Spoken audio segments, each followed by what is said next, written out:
오늘 주신 하나님 말씀 함께 봅니다. 히브리서 11장 1절에서 4절의 말씀을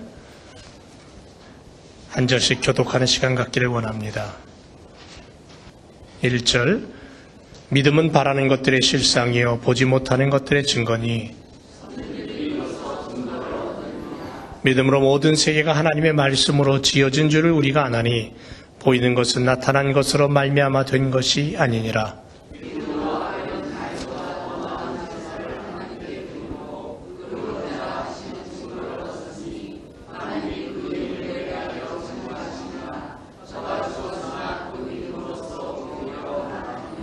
아멘. 우리 지난 시간에 아벨에 대한 이야기를 했죠. 아벨은 믿음을 가지고 더 나은 제사를 드림으로 그렇게 되어 있습니다. 아벨이라는 사람이 믿음의 조상이고요. 정말 믿음의 사람입니다. 그가 그런 믿음의 사람으로 살 수 있었던 것은 뭐냐면 하나님 앞에 더 나은, 더 좋은, 더 귀한, 더 소중한 예배를 구별해서 드렸다. 하나님 그걸 기뻐하신 거예요.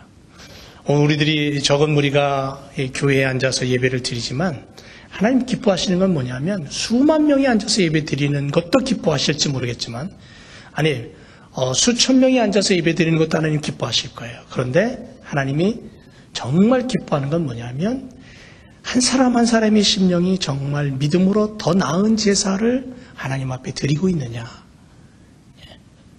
오늘 우리는 어떻습니까? 하나님 앞에 더 나은 제사를 드리고 있는 줄로 믿습니다. 네.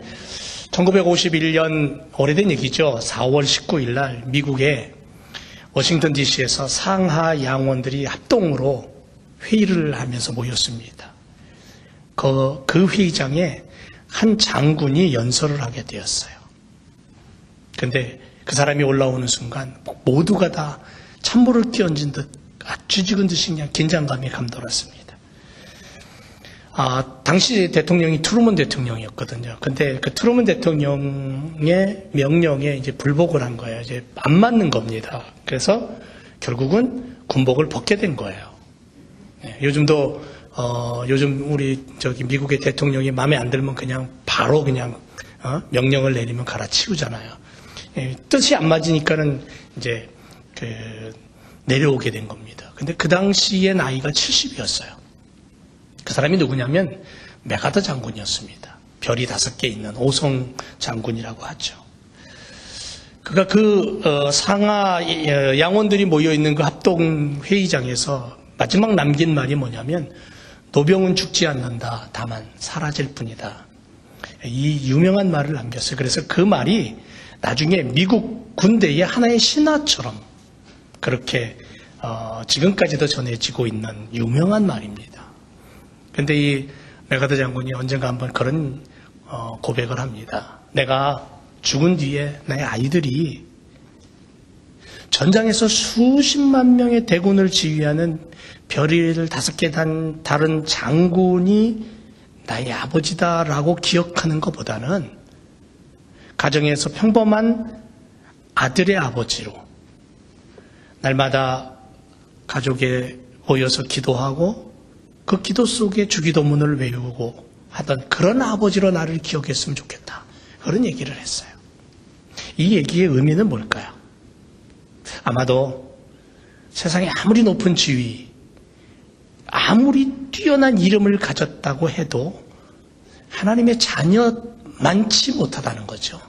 하나님을 섬기며 하나님의 말씀을 붙들고 살아가는 믿음의 사람, 하나님의 이름으로 고귀한, 거룩한, 그러한 신앙의 사람으로 살아가는 게 더 값지다는 거예요. 이 시대를 살아가는 우리 이민 생활하는 우리들, 오늘 우리가 하나님 자녀된 것을 믿으십니까? 예수님의 십자가로 내 죄가 사함 받은 것을 믿으세요? 그리고 그것 때문에 나는 의로운 자로 하나님이 인정해 주시고 하나님이 나를 지금도 붙잡고 나와 함께 하신다라는 그 은혜 속에 살아가는, 그 고백 속에 살아가는 이 삶이 세상의 부귀 영화와 명예를 가진 것보다도 더 귀하다라는 그런 고백이 바로 이 메가더라는 한 신앙인의 고백이죠. 오늘 우리의 고백이 될 수 있어야 될 줄로 믿습니다. 아벨은 오늘 말씀에도 보니까 하나님으로부터 의로운 자라고 인정함을 받았어요. 너는 의로운 자야. 아벨에게 사용된 의로운이라는 이 단어를 원어에 가서 찾아보니까는요, 두 가지 단어 의미가 있어요. 하나는 디카이오스라는 단어인데, 이거는 절대적으로 흠이 없는 자를 의미하는 단어예요. 절대적으로 흠이 없다. 그러니까 다른 말로 얘기하면 거룩하다, 이런 뜻이에요. 하나님께서 우리 죄를 사하시고 깨끗게 하시고 창세전부터 그렇게 하나님은 우리를 향해 준비하셨고 하나님의 백성으로 삼아주셨고, 그래서 사도 바울은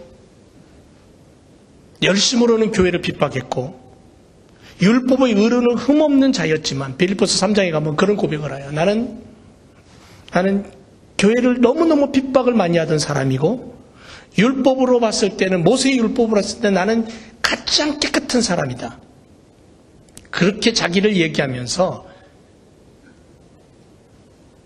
진심으로 뭘 얘기하냐면, 창세전에 그리스도 안에서 우리를 택하사 우리로 사랑 안에서 그 앞에 거룩하고 흠없게 하시려고 우리를 불렀다라고 에베소서에 가서는 그는 자기의 인생을 돌아보면서 하나님의 부르심과 택하심, 그리고 죄의 씻어주심과 거룩해 하심, 의롭게 불러주신 그 하나님의 손길을 내 가슴에 담고 살았다는 얘기예요. 우리가 오늘 살아가도 그런 고백으로 살아야 될 줄로 믿습니다. 또 하나의 단어가 뭐냐면요, 코데쉬라는 단어가 있어요. 이 무슨 뜻이냐면 거룩한 백성이라는 뜻이 있습니다. 디카이오스라는 것은 절대적인 흠이 없는 자를 가리키는가 하면, 코데쉬라는 단어는 거룩한 백성, 이런 뜻을 가지고 있습니다. 그러면 우리는 이런 질문을 할 수 있겠죠. 하나님, 인간이 어떻게 의로워질 수 있겠습니까? 그런 질문을 할 수 있겠죠. 인간이 어떻게 거룩해질 수 있어요? 하나님 앞에 묻습니다. 하나님, 사람이 어떻게 완전할 수 있으며 어떻게 우리가 온전할 수 있겠습니까? 세상의 인생들이 어떻게 성결할 수가 있겠어요? 어떻게 정결할 수 있다고 말할 수 있겠습니까? 우린 그런 의문을 던지면서 하나님 앞에 질문을 합니다. 하나님, 어떻게 그렇게 될 수 있습니까? 원래 이 의라든가 의로움이라는 단어는 하나님에게만 합당한 단어예요. 하나님에게만. 하나님이 거룩하시고 하나님이 의로우시고 하나님이 완전하시고 창조주 그분만이 그런 단어를 붙여서 쓸 수 있는 그러한 언어예요. 다만 인간이 바라보고 사랑하고 믿음으로 하나님을 의지할 때에 오직 전능하신 그 하나님께서 나를 향하여서, 그래, 내가 가진 의로움으로 전능자의 의로움과 전능자의 거룩함과 전능자의 그 권한으로 내가 너를 의롭다고 인정해 줄게. 내가 너를 그렇게 불러줄게. 내가 너를 그렇게 바라봐 줄게. 이럴 때만이 내가 하나님 앞에서 의로운 자로 불림을 받는 거예요. 성경의 의로운 자들, 성경의 거룩한 자들이라고 그렇게 이야기하는 자들 전부 다 보면 하나님 그렇게 인정해 주시는 사람들이에요. 그 외에는 방법이 없어요. 성경에 뭐라고 얘기하냐면요, 선을 행하고 죄를 범치 아니하는 의인은 세상에 아주 없다 그랬어요. 전도서 7장에 보면 아예 없다는 거예요. 의인은 없나니 하나도 없다. 로마서 3장 10절에 가니까. 그러니까 우리들의 인생을 보면서 우리는 이 말씀 앞에서 고개를 끄덕일 수밖에 없어요. 그래요. 무릎을 쳐요. 맞아요. 내 인생을 봐도 하나님, 내게는 거룩함이 없습니다. 내게는 의로움이 없습니다. 주의 목전에는 의로운 인생이 하나도 없습니다. 시편 143편에 그렇게 고백해요. 아무도 없어요. 여러분, 죄라는 문제를 가지고 우리 한번 생각해 볼까요? 죄를 정의한다면 생각으로 마음으로, 행동으로 짓는 모든 것이 다 죄라고 정의를 하는 거예요. 죄예요. 그러면 여러분, 우리는 1시간 동안에 마음으로, 생각으로, 행동으로 몇 번의 죄를 지을까요? 한번 생각해보세요. 여러분 자신을 한번 생각해 보세요. 죄가 어떤 건가요? 내 마음이 미워하는 것도 죄예요. 성경에 뭐라 그랬냐면 눈을 흘기는 것도 죄라 그랬어요. 누구를 향해서 비판하는 것도 죄예요. 이렇게 본다면 우리는 죄라는 것을 떠날 수 없겠죠. 하루에 마음으로, 생각으로, 행동으로 딱 3번만 죄를 짓는 사람이 있다면 그 사람을 우리는 의인이라고 불러주자. 이렇게 우리가 의논을 했다고 해요. 그러면 그 의인이라고 인정해주는 세상의 의인인 그 사람은 하루에 3번이면 한 달이면 몇 번? 3, 3은 9? 90번. 1년이면 몇 번? 10달만 따져도 900번. 1년에 한 1000번 되겠죠. 70평생을 산다 그러면 몇 번의 죄를 짓는 거예요. 여러분, 세상 법정에 가서도 그 죄 지은 사람을 판사가 어떻게 결정을 내릴까요? 어떤 형벌을 내릴까요? 어떤 결정을 내려줄까요? 우리 하나님 앞에서는 이거는 빼도 박도 못하는 거예요. 이 인생은 죄라는 것을 짊어지고 살 수밖에 없는 연약한 존재예요. 그런데 성경은 우리에게 그렇게 말합니다. 예수 그리스도의 십자가의 대속의 피로 너희의 모든 죄가 씻김 받았다라고. 그래서 내가 그것을 믿기만 하면 무덤을 열고 부활로 승리를 보여주신 주님을 믿고 따르기만 하면 우리의 죄와 죽음이 해방되고 그 어두움에서 우리가 해방되고 거룩한 하나님 나라 백성으로 부활의 영광을 얻게 될 것이고, 그래서 흠없는 의로운 자로 하나님의 자녀다움을 가지고 너희는 이 땅을 살아가게 될 것이다. 이렇게 인정을 해주시는 거예요. 오직 예수 그리스도의 이름으로 그렇게 우리를 인정해 주시는 하나님의 그 손길이 은혜이고 축복이라는 거죠. 그거밖에 없는 거예요. 그럼에도 불구하고 거룩한 백성이 되어서 하나님을 닮아가는 우리들의 길을 가로막고, 다른 길이 있다, 다른 길을 제시하는 어둠의 세력 사탄이 있음을 우리는 깨달아야 돼요. 어려우신 하나님의 성품을 닮아 살아가려고 할 때에 하나님의 자녀들에게 다른 것이 있잖아. 그건 어렵지. 그래서 우상숭배, 거짓, 욕심 이런 것들을 제시하고 쾌락을 제시하고 즐거움을 제시하는 그런 거짓의 아비의 유혹이 우리들의 인생 속에 늘 쫓아다닌다는 거예요. 늘. 순간순간. 그래서 우리들을 흔들어요. 막 흔들어요. 엉뚱한 길로 접어들려고 해요. 때로는 고통의 시간을 우리에게 줘요. 그러나 여전히 우리를 사랑하시고 붙잡고 계시는 그 손길이 있음을 우리가 기억하고, 여전히 우리는 하나님의 자녀다라는 고백을 가지고, 그래서 성도들은 순간순간 깨닫는 지혜로 주님을 붙잡고 주님을 의지하고 믿음 안에서 살아갈 때에, 그리고 그렇게 인생의 걸음을 옮기는 용기를 가지고 살아갈 때 하나님 우리를 향해서 잘했다 칭찬해 주시고 우리에게 너는 의로운 자야, 내 자녀야, 그렇게 우리를 사탄 앞에서, 어둠의 세력 앞에서 우리를 증거해 주시는 거예요. 그래서 제가 그랬잖아요. 욥을 예를 들면서 욥을 하나님이 사탄 앞에서 자랑하잖아요. 증거하잖아요. 야, 너도 저 동방의 의로운 욥이라는 내 아들을 너는 기억하니, 알고 있니라고. 하나님이 울타리를 쳐주고 하나님이 보호하니까 그거 하나님을 믿는 것 같이 그렇게 보이시죠? 아니요. 하나님이 울타리를 걷어가시고 그의 육신과 그의 가진 모든 것들을 다 가져가 버리면 그는 반드시 하나님을 저주하고 죽을 겁니다. 사탄이 그렇게 다른 길을 제시해요. 인생에 다른 길이 있다라고 얘기해요.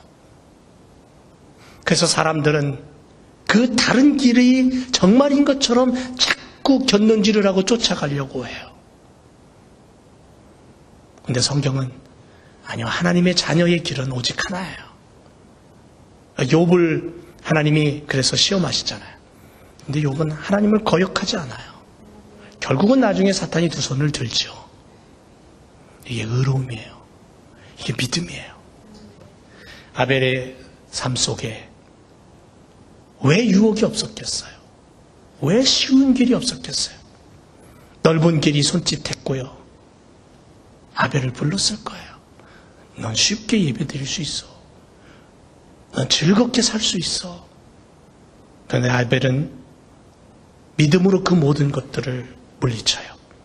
그리고 하나님을 바라보고 하나님 앞에 더 나은 제사를 드리려고 그의 마음과 온 정성을 다해요. 그래서 결국에는 하나님이 야, 너는 의로운 자야. 그렇게 불러주시는 거예요. 그렇게 인정받게 되는 거예요. 이 시대를 향한 우리도 아벨 같은 그런 길을 걸어가야 될 줄로 믿습니다. 의롭다 하심을 얻었다. 지난 시간에는 아벨은 더 나은 제사를 드렸다. 그렇게 우리가 은혜를 나눴고요. 오늘은 더 나은 제사를 드린 그 아벨은 의로운 자로 인정함을 받았다. 증거를 얻었다. 이 말씀을 함께 나누기를 원해요. 의롭다. 의인이다. 당신은 의인입니다. 당신은 의로운 사람입니다. 당신은 정의로운 사람입니다. 정직한 사람입니다. 이런 얘기 들어보셨어요? 더 나은 제사로 의롭다는 증거를 얻었다. 아벨에 대해서 성경이 말하는 분명한 이야기가 바로 이겁니다. 누구로부터 인정함을 받았어요? 의롭다라고? 세상으로부터? 아니죠. 하나님으로부터입니다. 하나님으로부터. 하나님께서 아벨에 감추인 어떤 면모 때문에, 어떤 강점 때문에 그를 높이고 의롭다라고 하신 게 아니에요. 예를 든다면 하나님께서 아벨아, 나는 너를 참 좋아해. 너와 내 형 가인을 내가 이렇게 달아보니까 네가 더 좋아. 네가 더 무게가 있어. 그렇게 말씀하시거나 아벨아, 나는 내가 걷는 길을 좋아한다. 가인아, 난 네가 정말 싫어. 미워. 너 정말 우습게 떨뚝거리고 걷고 있구나. 그렇게 말씀하시지 않았어요. 성경에 보니까. 우리들을 향해서도 하나님 마찬가지예요. 야, 아무개야. 제일 귀해 아무개야. 너 참 못생겼구나. 야, 너 참 정말 내가 볼 때 너 정말 못됐구나. 그래서 난 너 싫어. 이렇게 말씀하시지 않아요. 야, 너 아무개야. 너 정말 잘생겼구나. 너 영화배우 같아. 오, 너 정말 행동하는 것도 정말 영화배우야. 연극배우야. 그래서 내가 너 좋아. 이렇게 말씀하지 않는다는 거죠. 성경에 그런 얘기 하나도 없어요. 여러분, 가인이 어떻습니까? 하나님 가인을 싫어하신 이유가 분명히 나와 있죠. 가인은 자신의 불의함과 불순종을 감추기 위해서 분노했어요. 자신의 불의함, 자신의 불순종. 그래서 창세기 4장 5절에 가니까는 가인은 심히 분하여 안색이 변했다 그랬어요.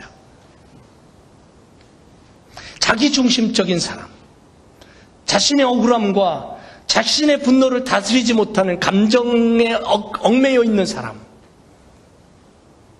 가인과 같은 모습을 가진 거죠. 또 하나, 가인은 하나님의 은혜를 포기해버렸어요. 여러분, 어떤 상황이 와도 하나님의 은혜를 포기하지 마세요. 그런데 이 가인은 하나님의 은혜를 아예 그냥 포기해버린 사람이에요. 왜냐하면 창세기 보면 하나님은 가인에게 여러 번 돌이킬 방법과 길을 제시하셨어요. 그런데 그는 돌아서지 않아요. 죄를 다스리는 자로 전락해버려요. 그냥 떨어져 버려요. 은혜를 포기해버려요. 그리고 세 번째로 그는 어떤 사람이 되냐면 살인자가 돼요. 자기의 스스로의 감정을 억누르지 못하고 최초의 살인자가 되어버립니다. 아우를 쳐 죽이는 자가 돼요. 얼마나 잔인하게 죽였으면 성경에, 한글 성경에 보면 쳐라는 단어가 앞에 붙어요. 죽였다라는 단어 앞에 쳐 죽였다고 이렇게 돼 있어요. 이 뜻이 깊이 생각을 해서 찾아보니까 의도를 가지고 힘껏 내리쳤다라는 거예요. 그런 뜻을 가지고 있는 단어예요. 완벽한 범죄를 저지른 사람이에요. 그리고 가인은 거짓의 앞잡이가 됩니다. 거짓의 사람. 사탄을 우리는 거짓의 아비라고 부르죠. 인간들은 이 사탄의 거짓의 아비의 꾀임에 넘어가서 거짓으로 끌려갑니다. 결국 거짓의 사람이 되어버리는 거예요. 사탄에게 끌려가면. 가인의 죄는 거짓말 플러스 거짓말이 된 거예요. 하나님께서 묻습니다. 야, 가인아, 내 아우 어디 있니? 그때 가인이 뭐라 그러나요? 내가 아우를 지키는 자입니까? 지가 쳐 죽여서 땅에 묻어버렸는데. 거짓말이죠. 결국은 망하는 자의 표본이 되어버렸어요. 하나님을 떠난 자의 모습, 회개하지 않는 자의 모습, 하나님을 버린 자들의 모습. 가인이 하나님부터 떨어져 나간 것은 하나님이 원인이 아니에요. 하나님이 원인 제공한 사람이 아니에요. 하나님이 원인을 제공하고 하나님이 어떤 문제를 제기한 그런 분이 아니라는 거죠. 가인 스스로라는 거예요. 여러분, 하나님은 결코 사람을 골라서 골탕 먹이고 벌을 주고 미워하는 분이 아니다라는 거예요. 왜? 하나님은 공평하신 분이기 때문에. 그래서 송명이라는 그 여성 질환을 가지고 평생을 그렇게 어렵게 사는 송명이라는 시인 뭐라 그럽니까? 하나님 공평하신 하나님이에요. 공평하신 하나님. 너에게 있는 것 내게는 없지만 내게 있는 건 너에게 없다라는 거죠.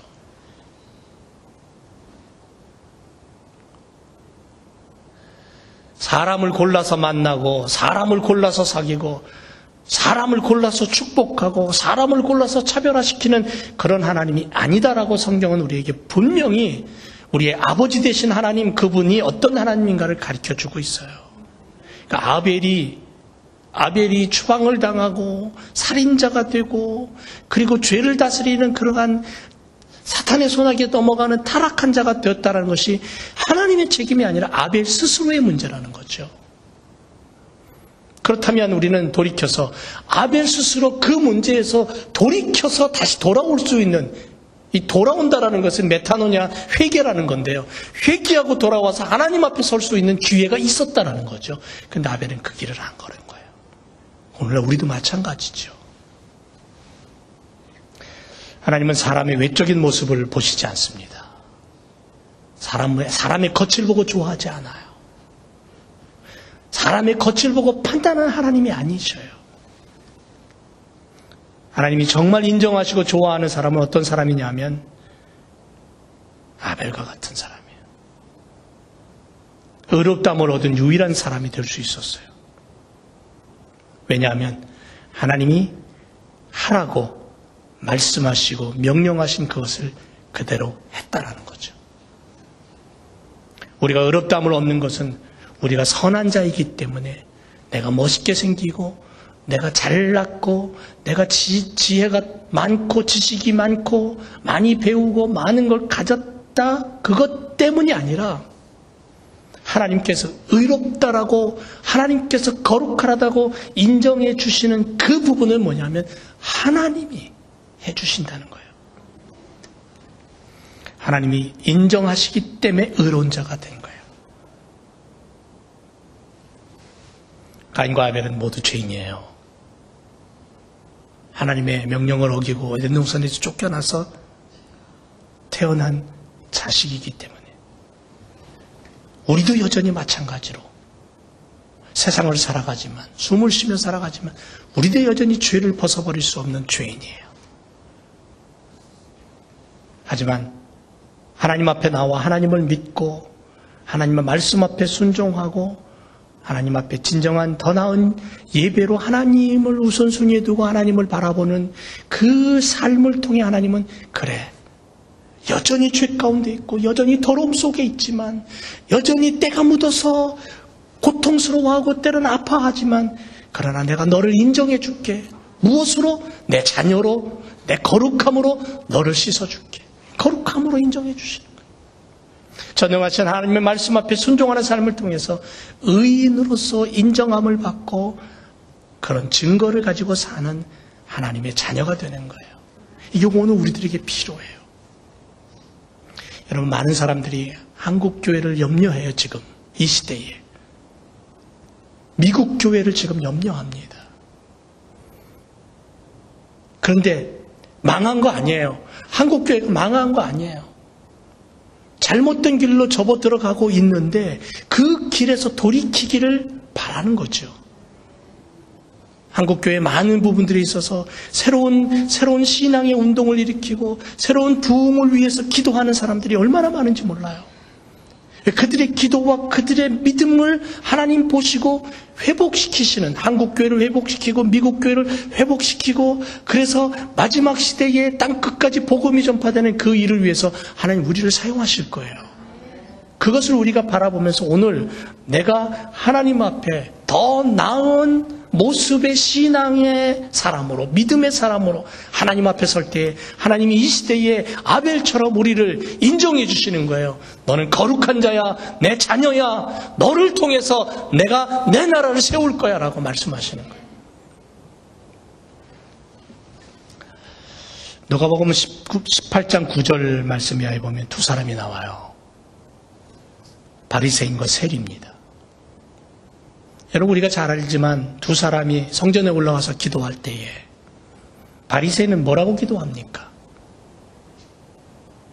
맨 앞자리에 앉아서 두 손을 높이 들고.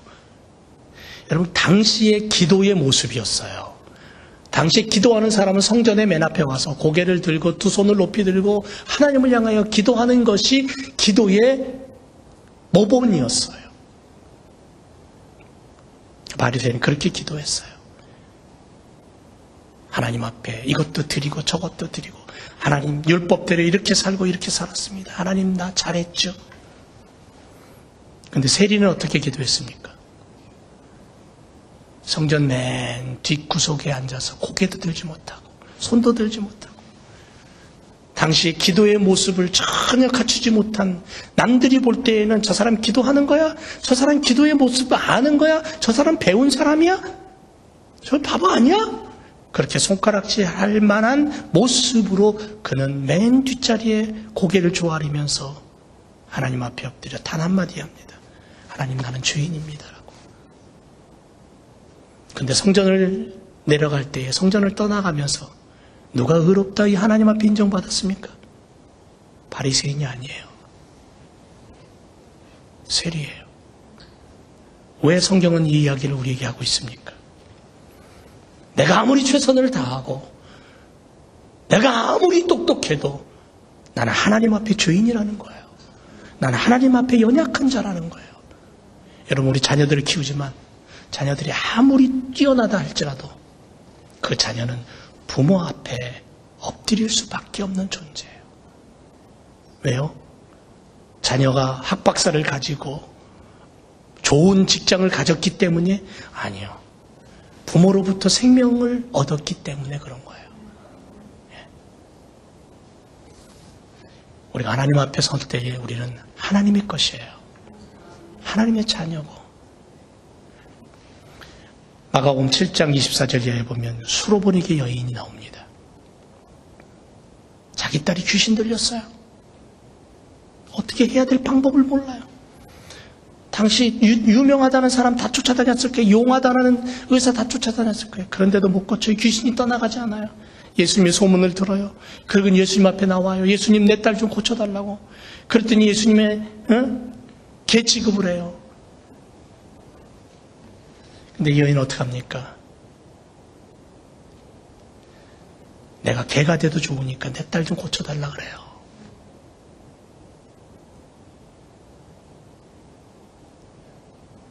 엄마는 개가 돼도 좋으니까, 개 취급을 받아도 좋으니까 내 딸 좀 고쳐달라고.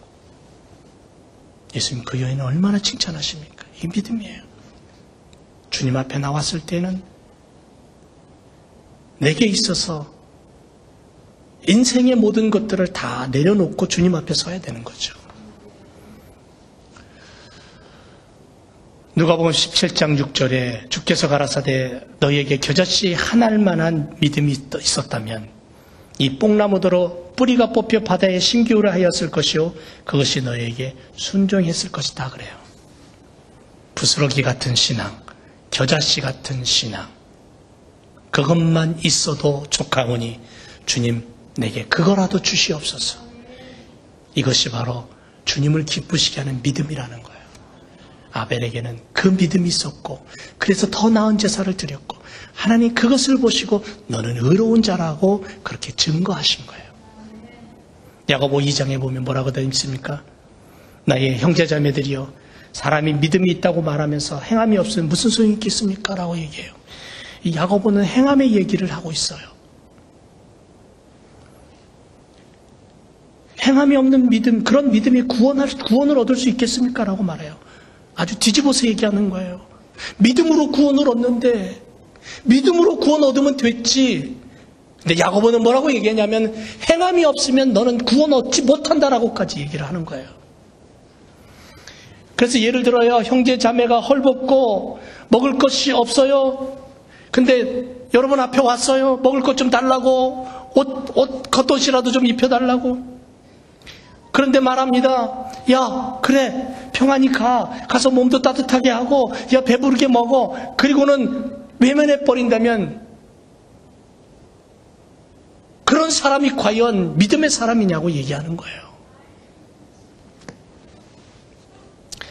뭔 얘기냐면, 믿음이라는 것에 플러스 행함이 따르지 않으면, 죽은 믿음이 된다는 거예요. 아벨은 믿었어요. 근데 그 믿음의 행함이 뭐냐면 더 나은 제사를 드리기 위한 믿음으로 움직였다라는 거예요. 그래서 야고보는 이렇게 말합니다. 나에게는 믿음이 있고 나에게는 행함이 있습니다. 행함이 없는 너의 믿음을 나에게 보이십시오. 그러면 나도 나의 행함으로 나의 믿음을 당신에게 보이겠습니다. 뭔 얘기입니까? 진정성을 가지고 내가 믿음의 사람이라는 것을 보여줄 수 있어야 되는데 내가 믿음이란 사람을 보여줄 수 있는 길은 뭐냐 하면 하나님의 말씀대로 사는 거예요. 오리를 가고자 하면 심리를 같이 동행해 줄 수 있는 긍휼의 마음이 있어야 되고 속옷을 원하면 겉옷까지 나눠줄 수 있는 사랑의 마음이 있어야 되고 우리 하나님 얼마나 우리를 사랑하셨으면 하늘 보자 모르고 이 땅에 와서 인간의 손에 의해 십자가에 못 박혀 피 흘려 죽으셨어요. 그것도 부족해서 3일 만에 무덤문 열고 살아나셔서 우리를 다시 데리러 오마 약속하시고 그것을 준비하시는 우리 주님의 그 놀라우신 사랑의 손길을 우리는 오늘 기억하면서 우리도 그렇게 살라고 말씀하시는 거예요. 내가 그렇게 살았으니까 너희도 그렇게 살라고 예수님이 이 땅에 오셔서 하신 말씀이 뭐예요? 내가 이렇게 했으니까 너희도 그렇게 해라고 보여주신 거예요. 그러니까 야고보 사도는 예수님의 행적을 쭉 따라다니면서 보고 난 이후에 결론이 뭐냐 하면 믿음이 있느냐? 그렇다면 그 믿음을 가지고 너희 행함을 보여라. 그 행함이 뭐냐면 예수님처럼 살라는 거예요. 예수님처럼 보여주고 예수님처럼 끌어안고 예수님처럼 나눌 수 있으라는 거예요. 우리 옛말에 그런 얘기 있죠. 콩 한쪽도 나눠 먹으라고. 예? 콩 하나가 반으로 쭉 잘려져 있잖아요. 나눠 먹으라는 거죠. 입으로만 주여 주여 하는 자가 아니라 말씀대로 행하는 자가 천국에 들어간다. 마태복음 7장 21절에 말씀하고 있어요. 예수님 말씀이에요. 요한복음 13장에 가서는 서로 사랑하는 모습을 보일 때 비로소 그리스도의 제자임을 인정해 줄 거다. 단지 입으로만 회개하고 신앙 고백한다고 다 된 게 아니라 입으로 고백하고 그리고 내가 신앙 고백하고 나는 하나님을 믿습니다라고 했다면 그렇다면 나는 하나님의 자녀다움으로 이 땅을 살아가라는 거예요. 그래서 내 삶을 통해 하나님이 증거되게 하라는 거예요. 당시 아벨은 그 믿음으로 하나님 앞에 나가서 더 나은 제사를 드렸어요. 그래서 주변 사람들이 볼 때도 야, 저 사람의 믿음은 정말 멋진 믿음이고 멋진 예배구나라고 인정했어요. 성경에 그런 기록은 없지만 우리는 충분히 그렇게 상상해 볼 수 있잖아요. 당신은 하나님의 한 분이신 것을 믿고 있습니까? 야고보 사도가 그렇게 얘기해요. 당신은 하나님이 한 분인 것을 믿습니까? 그거 잘하는 겁니다. 그런데 귀신들도 그걸 믿고 떤답니다. 이렇게까지 얘기를 해요. 어둠의 세력도 하나님의 능력과 권능과 살아계심과 하나님의 의로우심과 거룩함을 그들도 알고 있어요. 그래서 하나님을 바라보면서 떠는 거예요. 예수님을 바라보면서 군대 귀신 들린 자가 벌벌벌 떠는 거예요.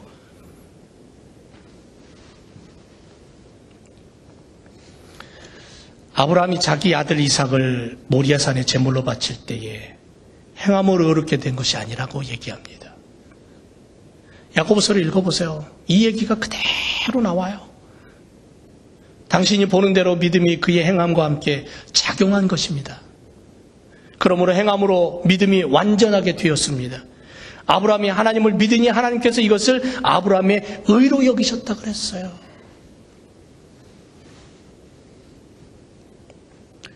그리스도인들의 삶은 반드시 하나님을 향한 고백이 있은 다음에 그 고백을 이루기 위한 움직임의 삶이 필요하다라는 거예요. 의롭다 인정함을 받는 것은 믿습니다. 할렐루야, 아멘. 그것만으로 되지 않는다는 거죠. 믿습니다. 아멘, 할렐루야. 그리고 뭐라고 해야 되냐면 하나님 이렇게 살겠습니다. 이렇게 고백하고 이렇게 헌신하고 이렇게 나누겠습니다. 이것으로 예배하고 이것으로 하나님을 찬양하겠습니다. 바로 이런 사람을 향해서 나의 사람이라, 예수의 사람이라고 얘기하는 거예요. 그래서 히브리서에 믿음의 사람들을 뭐라고 얘기하냐면 세상이 감당하지 못하는 사람들, 이렇게 인정한 거예요. 그러니까 오늘 우리가 그렇게 살기를 원합니다. 여러분, 아벨이 하나님 믿었습니까? 아벨이 하나님을 믿었어요, 안 믿었어요? 믿었죠. 예? 아벨이 하나님 믿었습니다. 아벨에게 물어보세요. 당신은 하나님 믿습니까? 그러면 분명히 얘기할 겁니다. 예, 나는 하나님을 믿습니다. 나는 하나님 믿는 사람입니다. 그렇게 대답할 겁니다. 그 믿는 하나님을 귀하게 여기고 소중하게 여기고 하나님을 소중하게 여기는 만큼 내 아내, 내 남편, 내 자녀들, 내 이웃을 소중하게 여기고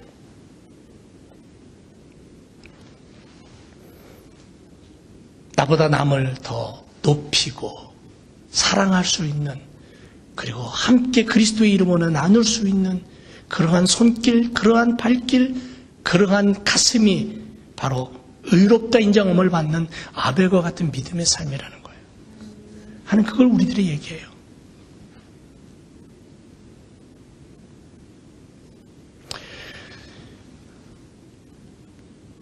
더 나은 제사를 드렸던 아벨, 그것을 하나님께 드렸어요. 그랬더니 4절에 보니까 의로운 자라 하시는 증거를 얻었다 그랬어요. 그런데 그 증거가 뭐예요? 그 예물에 대한 증거예요. 그러면 우리는 이렇게 질문합니다. 그러면 아벨은 의롭다라고 인정함을 받은 것을 어떻게 알 수 있었느냐? 그렇게 질문할 수 있어요. 그런데 성경에 보니까 이런 사건들이 아벨 이후에 성경에 적어도 5번은 나와요. 첫째는 모세가 하나님 앞에 제사를 드릴 때 레위기 9장에 보면 불이 여호와 앞에서 나와서 단 위에 번제물과 기름을 다 살라버렸어요. 두 번째, 기드온이 하나님 앞에 부르짖어 기도할 때에 사사기 6장에 보면 기드온이 내놓은 그 고기와 무교전병에 하나님의 불이 내려서 다 태워버렸어요.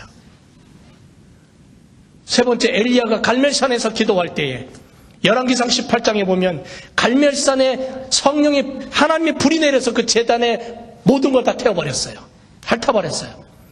네 번째, 다윗이 하나님께 범죄한 후에 하나님으로부터 형벌을 받고 회개하면서 제사를 드릴 때, 역대상 21장에 보면 범죄하고 그것을 깨닫고 하나님 앞에 엎드려 회개한 다음에 제사를 드리고 번제물을 올려놔 화목제를 올려놨을 때 하나님 그걸 불로 태워버렸어요. 다섯 번째는 솔로몬이 성전 봉헌을 할 때 역대하 7장에 보니까 솔로몬이 기도를 마침에 불이 하늘에서부터 내려와서 그 번제물과 제물들을 살라버렸다 그랬어요. 아벨이 더 나은 제사를 드림으로, 믿음으로 드림으로 하나님이 그의 그 모습을 보고 의로운 자로 인정하신 그 증거가 뭐냐면 아벨의 제사를, 제물을, 아벨이 드린 그 제물을 하나님이 불로 태워버렸다는 거예요. 그래서 하나님이 그 예물에 대하여 증거하심이라 그랬어요. 그 예물에 대하여서 증거했다. 예물을 받으셨다라는 거예요. 그걸 불태워 드릴 때에 연기가 하늘로 쏟고 그 제물에 불이 내려서 하나님 앞에 영광이 됐다라는 거죠. 아벨이 이 제사를 통해 하나님이 자기의 예배를 받으신 것을 알게 되고요. 하나님이 그의 모습을 의롭다 인정해 주신 것을 그가 확신하게 된 거예요. 오늘 우리도 마찬가지입니다. 예수 그리스도의 이름으로 하나님 보좌 앞에 나와 예배할 때에 더 나은 제사를 드림으로 하나님이 우리를 의로운 자로 인정해 주시는데 우리가 그것을 어떻게 할 수 있냐면 우리의 예배를 통해서 성령께서 내 안에 오셔서 불을 내리셔요. 성령께서 내 안에 오셔서 나를 감동 주셔요.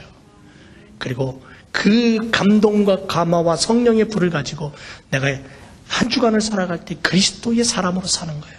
그리스도의 이름으로 사는 거예요. 그리스도의 모습으로 살아가는 거예요. 그럴 때 우리를 향해서 성경은 새로운 피조물이다. 새 것이 되었다. 새로운 창조의 사람이다. 하나님의 형상을 회복한 사람이다. 그렇게 인정하는 거죠. 누가 이런 사람입니까? 우리가 이런 사람인 줄로 믿습니다. 21세기를 사는 우리 제1교회 성도들이 이런 모습으로 아벨과 같은 믿음으로 살아가는 의로운 믿음의 사람으로 오늘도 살아가야 될 줄로 믿습니다. 기도하겠습니다.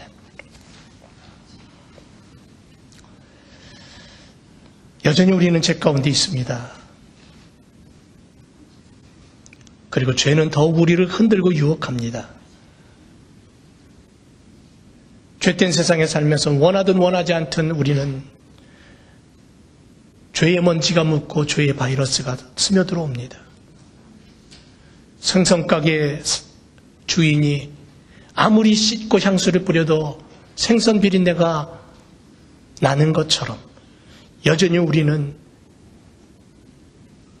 이 어둠의 세상에서 냄새나는 그러한 연약한 존재들입니다.